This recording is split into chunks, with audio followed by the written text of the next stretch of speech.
नमस्कार, पूनम की आवाज चैनल में आपका स्वागत है। आज हम आपको सुनाएंगे बुद्धि का बंटवारा की एक नई कहानी। सत्तू और भानु नाम के दो भाई चंदनपुर गांव में रहते थे। चंदनपुर एक बहुत ही छोटा सा गांव था। गांव की आबादी ज्यादा नहीं थी। दोनों भाई एक ही छत के नीचे रहते थे। दोनों का ब्याह हो चुका था। अभी कुछ दिन पहले ही उनके पिता की मृत्यु हुई थी। जब तक पिता जिंदा थे तब तक तो सारा परिवार मिलजुल कर रहता था, परंतु जैसे ही पिता की मृत्यु हुई, बड़े भाई सत्तू और उसकी पत्नी के रंग बदलने लगे। बड़ा भाई कुछ तेज तर्रार किस्म का आदमी था। वो बात बात पर अपने बड़े होने का फायदा उठाने लगा। छोटा भाई भानु बहुत ही सीधा साधा सा लड़का था और उसकी पत्नी भी बहुत ही सरल स्वभाव की थी। इधर बड़े भाई की टोकाटाकी चलने लगी और दूसरी तरफ दोनों भाइयों की पत्नियों में भी तू मैं होती रहती। कुछ दिनों में तो हालत ये हो गई कि दोनों भाइयों ने अपनी अपनी रसोइयां अलग अलग कर ली। इसके बावजूद भी घर में अशांति बनी ही रहती। आखिरकार दोनों भाइयों ने यह फैसला किया कि उन्हें अलग अलग हो जाना चाहिए। इसी में सबकी भलाई है। साथ में ये भी तय कर लिया गया कि जमीन, मकान और सामान सबका बराबर बराबर बंटवारा कर लिया जाए। बड़े भाई सत्तू ने कहा, छोटे, मुझे लगता है कि बंटवारा सही से हो, इसके लिए हमें गांव के मुखिया से मिलना चाहिए। वो ही हम दोनों का सही फैसला कर सकते हैं, जिससे कि कल को कोई परेशानी ना हो। भानु बोला, भैया आप बिल्कुल ठीक बात कर रहे हैं। तो ठीक है, मैं कल दोपहर को मुखिया जी को घर पर बुला लाता हूँ। पूरे परिवार के सामने ही सारा बंटवारा किया जाएगा। भानु और उसकी पत्नी को भी यह बात जच गई। अगले दिन सत्तू सुबह ही घर से निकला और दोपहर तक मुखिया जी को लेकर वापस लौट आया। तब मुखिया ने कहा, भाई तुम दोनों अपनी अपनी पत्नियों को बुला लो, सबके सामने ही बंटवारा हो तो ठीक रहे, ताकि कल को कोई ऊंच नीच ना हो। दोनों भाइयों ने अपनी अपनी पत्नियों को बुला लिया। मुखिया जी ने बंटवारा शुरू किया। जमीन तुम दोनों में आधी आधी बांट दी जाएगी, 5 बीघा सत्तू के और 5 बीघा भानु के। मकान भी बहुत बड़ा है, इसके भी 2 हिस्से कर दिए जाएंगे और बाकी का सामान तुम लोगों में आधा आधा बांट दिया जाएगा। तभी सत्तू बोला, जी हमारे पास भैंस है जो एक ही है, आंगन में अमरूद का पेड़ है वो भी एक ही है, और एक कंबल है। इन तीनों चीजों को आधा आधा तो किया नहीं जा सकता, फिर इन तीनों का फैसला कैसे होगा? मुखिया ने कहा, इसका भी समाधान अभी किए देते हैं। भैंस का सिर छोटे भाई भानु का और धड़ सत्तू का होगा। अमरूद के पेड़ की जड़ छोटे भाई की और ऊपर का हिस्सा सत्तू का होगा। इसी तरह कंबल दिन के समय भानु के पास रहेगा और रात के समय सत्तू के पास रहेगा। ये सुनकर छोटा भाई हैरान रह गया कि ये किस तरह का बंटवारा है जिसमें इन तीनों चीजों का फायदा सिर्फ बड़े भाई को ही मिलेगा। परंतु वो फिर भी चुप रहा और उसने बंटवारा स्वीकार कर लिया। असल में बात ये थी कि बड़े भाई के मन में खोट था और वो ये तीनों चीजें हड़पना चाहता था। उसने जानबूझकर यह बंटवारा मुखिया से करवाया, क्योंकि वह मुखिया को रिश्वत देकर इस तरह का पक्षपात पूर्ण बंटवारा करवाना चाहता था। छोटा भाई भानु बहुत ही भोला भाला था और इस षड्यंत्र को वो समझ नहीं सका। खुद भानु की पत्नी भी हैरान थी कि आखिर यह कैसा बंटवारा है। बंटवारा होने के तुरंत बाद दोनों भाइयों ने घर का अपना अपना हिस्सा संभाल लिया। अगली सुबह भानु ने जल्दी उठकर भैंस को चारा खिलाया, अमरूद के पेड़ को पानी दिया। जब भैंस का दूध निकालने का समय हुआ तो तुरंत सतु वहाँ पर पहुँच गया और बोला, तुम दूर हटो, भैंस के धड़ पर सिर्फ मेरा अधिकार है, इसीलिए ये दूध सिर्फ मुझे मिलेगा। जब भानु अमरूद के पेड़ के पास फल तोड़ने लगा तो सतु की पत्नी चिल्लाते हुए आई, देवर जी, पेड़ का ऊपर का हिस्सा सिर्फ हमारा है, इसीलिए ये फल आप नहीं तोड़ सकते। शाम का समय हुआ तो बड़ा भाई कंबल लेकर चला गया कि कंबल रात के समय उसी के पास रहेगा, यही तो बंटवारे की शर्तें थी। रात को भानु की पत्नी ने कहा, सुनो जी, आपके बड़े भाई ने आपके साथ छल किया है। आप बड़े ही भोले भाले हैं, परंतु आपका भाई एक नंबर का शातिर है। तुम ठीक कह रही हो, मैं ही मूर्ख था जो भैया का ये षड्यंत्र नहीं समझ सका। आप चिंता ना करें, एक ही दिन में ये सारा मामला ठीक हो जाएगा। बस कल आप वही करना जो मैं आपसे कहूँगी। आपका भाई कितना भी शातिर हो, वो जमीन का बंटवारा तो कर सकता है, परंतु मेरी बुद्धि का बंटवारा नहीं कर सकता। अगली सुबह भानु रोज की तरह उठकर भैंस को चारा खिलाता है, फिर अमरूद के पेड़ को सींचता है। कुछ देर बाद बड़ा भाई सत्तू आया और उसके चेहरे पर एक कुटिल मुस्कान थी। वो भैंस का दूध निकालने लगा, तभी भानु ने एक डंडा उठाया और भैंस के सिर पर दे मारा। भैंस बिदक गई और उसने दूध नहीं निकालने दिया। तभी सत्तू ने झल्लाते हुए कहा, मूर्ख, क्या कर रहा है? भानु ने सहजता से कहा, मैं तुम्हारे नहीं बल्कि अपने हिस्से को पीट रहा हूँ। बेचारा सत्तू दूध नहीं निकाल पाया। शाम हुई तो भानु ने कंबल पानी में भिगो दिया और रात को जब सत्तू कंबल लेने के लिए आया तो कंबल पानी से निकालकर उसे थमा दिया और कहा, लो, बहुत भारी हो गया है, इसे ठीक से पकड़ लो।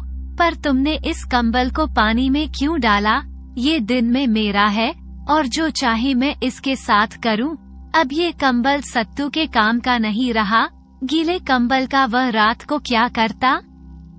सत्तू मन ही मन में भानु को बुरा भला कहता हुआ वापस लौट गया।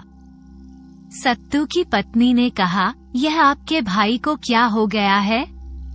इस मूर्ख को इतनी बुद्धि कैसे आ गई? क्या मालूम कौन उसे ये पट्टी पढ़ा रहा है? कल सुबह देखते हैं क्या माजरा है। अगली सुबह आंगन से ठक ठक की आवाज आने लगी तो सत्तू और उसकी पत्नी की नींद खुल गई। वो दोनों बाहर निकले तो देखा भानु कुल्हाड़ी लेकर अमरूद के पेड़ की जड़ काट रहा था।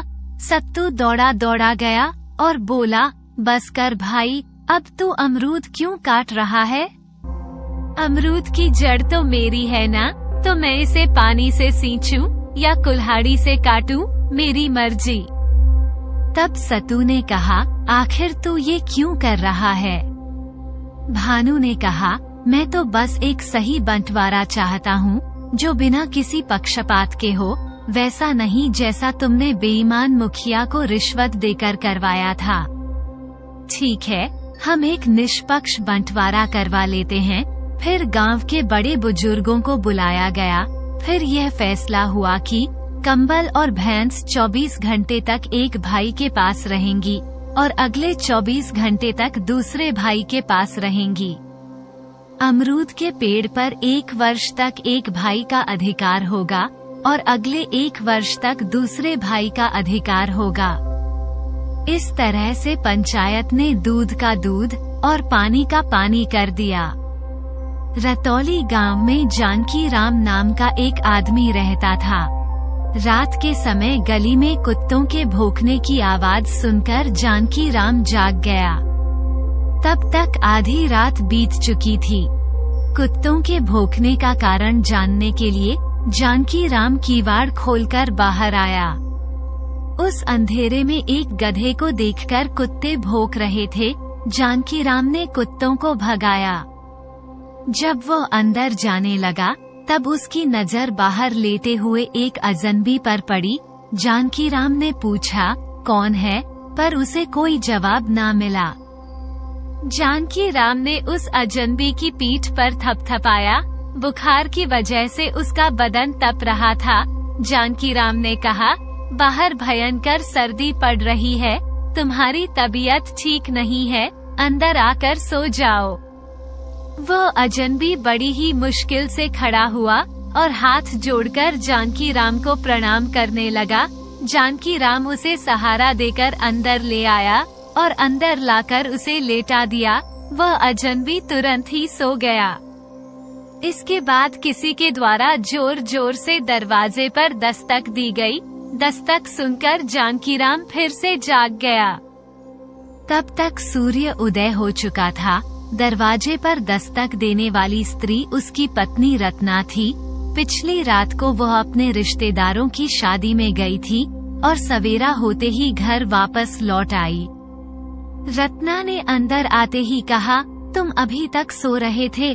सूरज को उगे हुए तो बहुत ही देर हो गई। जब वह अंदर आई तो उसने वहां पर लेटे हुए आदमी को देखा और अपने पति से पूछा, कोई मेहमान आया हुआ मालूम होता है? कौन है ये? जानकीराम ने कहा, मैं नहीं जानता। और इन शब्दों के साथ जानकीराम ने उसे पूरा समाचार सुना दिया। रत्ना ने कहा, उफ, बेचारे को गरम गरम दूध पिला देती हूँ तो यह चंगा हो जाएगा। तुम उसे जगाकर हाथ मुंह धोने के लिए कह दो। ये कहकर रत्ना रसोई घर में चली गई। जानकीराम ने अजनबी को जगाने के लिए उसके बदन पर हाथ रखा, मगर वह चौंक पड़ा। रात को अंगारे जैसा तपने वाला अब बर्फ जैसा ठंडा पड़ा था। जानकीराम ने घबराकर कहा, ओह, ये तो मर गया।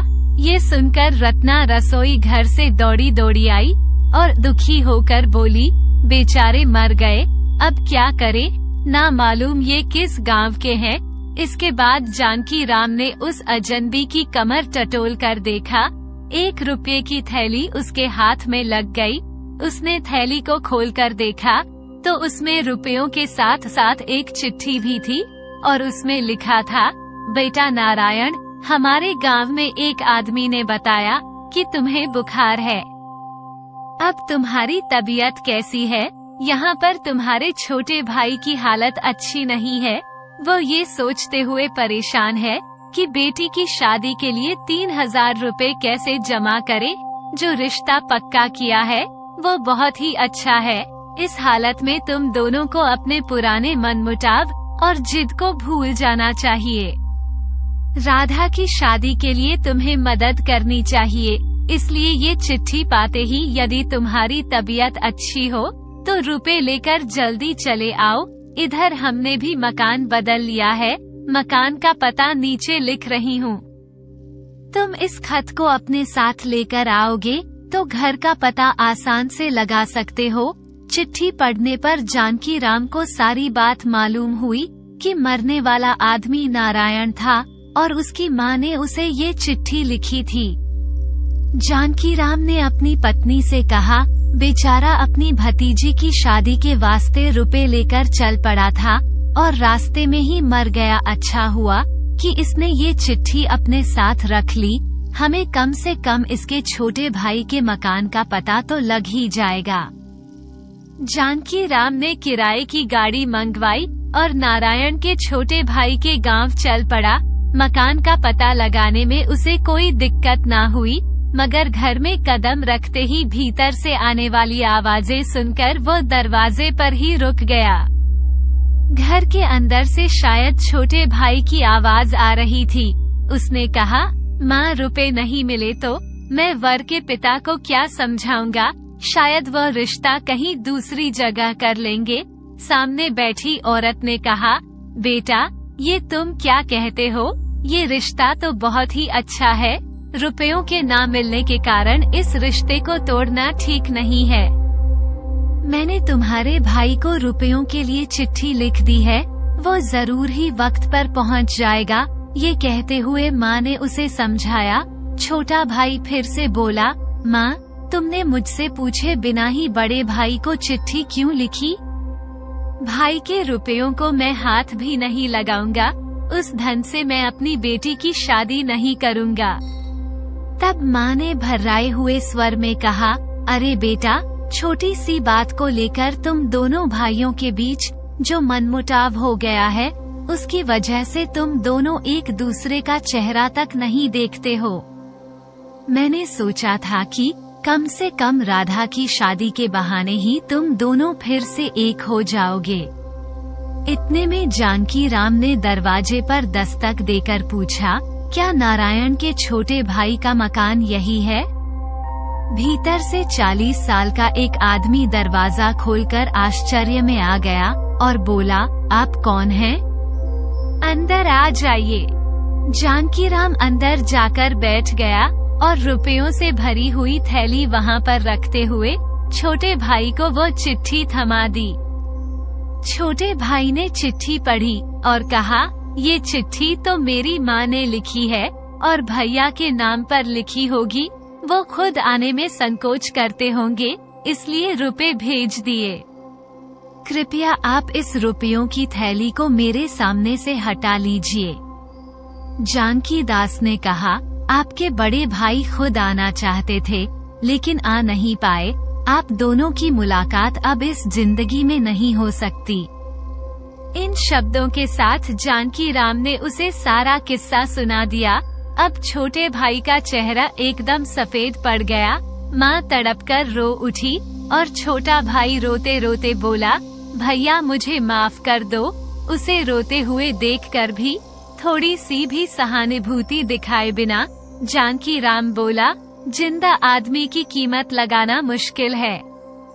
आपके बड़े भाई का अगर आपके प्रति बहुत ज्यादा प्यार ना होता तो तबीयत खराब होने के बावजूद भी वो रुपए लेकर क्यों चल पड़ते? आप अपने भाई के प्रेम से वंचित रह गए, अब उसे चाहकर भी नहीं पा सकते। इतने में 50 साल का एक आदमी वहां पर आया और उसने पूछा, ये सब क्या हो रहा है? आखिर हुआ क्या? उस आदमी को देखते ही माँ और छोटा भाई दोनों ने रोना बंद कर दिया और हैरान होकर उसे देखने लगे। छोटा भाई उसके समीप गया और बोला, क्या आप जिंदा हैं? मैं तो बेवकूफ ठहरा, आपकी महानता को ना समझ पाया। और यह कहते हुए उसने अपने बड़े भाई के पैरों को छू लिया। जानकी राम समझ गया कि यह व्यक्ति नारायण ही है, जिसे अब तक सब लोग मरा हुआ समझ रहे थे। सारा समाचार जानकर नारायण ने हंसते हुए कहा, मैं रुपयों की थैली लेकर परसों ही घर से निकल पड़ा था और राधा के वास्ते रेशमी साड़ी खरीदने के लिए मैं शहर के एक दुकान में गया। वहाँ पर एक बूढ़ा भीख मांगते मांगते मेरे पीछे पड़ गया। उस पर मुझे दया आ गई और मैंने रुपयों की थैली में से 1 रुपया निकालकर उसे दे दिया। इसके बाद मैं दुकान में पहुंचकर साड़ियाँ देखने लगा, पर वह बूढ़ा आदमी मेरे पीछे ही लगा हुआ था, इसलिए मुझे उस पर संदेह हुआ। मैंने साड़ियाँ खरीद ली और रुपयों की थैली निकालने को हुआ, तभी देखता हूँ कि थैली गायब थी। इसके बाद मैं सीधे घर पर पहुँचा और फिर से रुपए लेकर तुम्हारे घर के लिए चल पड़ा। जानकी राम के घर में जो आदमी मर गया वो शायद वही चोर होगा। ये कहते हुए नारायण ने जानकी राम को समझाया। माँ ने खुश होते हुए कहा, अच्छा हुआ, उस चोर ने मरकर हम लोगों का भला किया। उसकी वजह से तुम दोनों भाई एक बार फिर से एक हो गए। तब जानकी राम ने कहा कि माँ जी, उस चोर की वजह से नहीं, बल्कि आपकी लिखी हुई चिट्ठी का ही यह कमाल है। इधर नारायण और उसके भाई ने जानकी राम का धन्यवाद किया कि उसने चोरी किए हुए रुपयों की थैली को उन तक वापस पहुंचा दिया और साथ ही जानकी राम को शादी का निमंत्रण भी दिया। इसके बाद जानकी राम वापस अपने घर पहुंचा और उसने उस चोर का दाह संस्कार करवाया। अब जानकी राम के मन में ये संतुष्टि थी कि उसने आज कई सारे पुण्य के काम किए, जैसे चोरी की हुई रुपयों की थैली को वापस सही जगह पर पहुंचाया और उस चोर का दाह संस्कार भी किया और उसे नारायण के रूप में एक अच्छा मित्र भी मिल गया। दोस्तों, अगर आपको हमारी यह कहानी पसंद आई हो तो प्लीज हमारे चैनल को सब्सक्राइब करें, वीडियो को लाइक करें और शेयर करें। कहानी को अंत तक सुनने के लिए आपका धन्यवाद।